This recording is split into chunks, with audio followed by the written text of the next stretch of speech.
Mamacita, Oji mamacita, tu te demandes qui de moi de nous pour t'acheter des cimasa. Vas-y mamacita, Oji mamacita, en plan ensemble j't'ai dit je t'aime à travers le milinga. Oji mamacita, Oji mamacita, tu te demandes qui de moi de nous pour t'acheter des cimasa.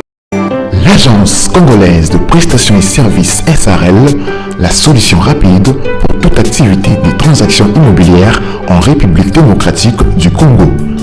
Vente, achat, gestion, estimation, mise en location des biens meubles et immeubles. Contactez-nous au +243 85 27 79 630. Vous avez une parcelle à vendre, un terrain, une villa, une construction. L'Agence congolaise de prestations et services SARL, la solution rapide pour toute activité des transactions immobilières en République démocratique du Congo. Vente, achat, gestion, estimation, mise en location des biens meubles et immeubles. Contactez-nous au +200. Oji mamacita, Oji mamacita, tu te demandes qui de moi de nous pour t'acheter des cimasa. Vas-y mamacita, Oji mamacita, en plan ensemble j't'ai dit je t'aime à travers le milinga. Oji mamacita, Oji mamacita, tu te demandes qui de moi de nous pour t'acheter des cimasa.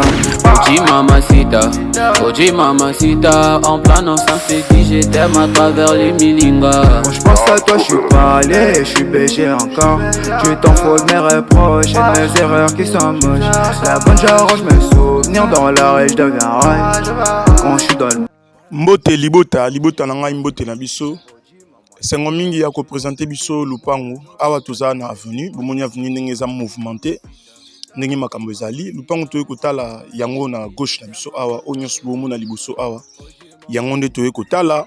Donc bomoni ba moto ndezoleka elingi koloba ke accessibilité za na problème te kolongwa na makadam tiko koma na lupango awa eza problème te lupango eza tellement munene. Donc awa toza na quartier Kingasani. Quartier Kingasani, pona ba o ba ebité ezali soroza na boulevard du 30 juin au outil aéroport. Eza en face ya Masina, quartier où ezala en face ya Masina, donc à droite toza na Masina, na gauche toza na commune ya Kimbanseke, donc quartier Kingasani.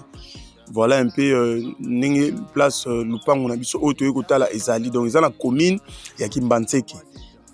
Commune ezara Kimbanseke, quartier eza Kingasani.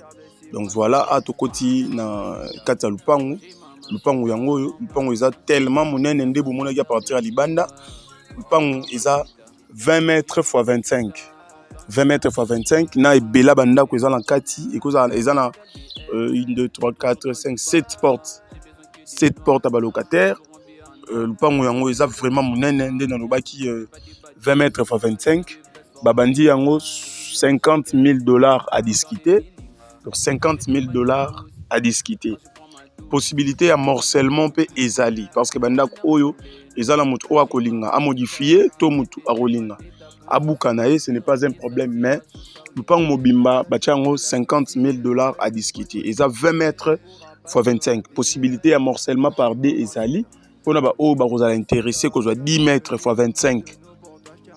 Donc 10 mètres x 25, wana bache yango na prix à $25,000 à discuter.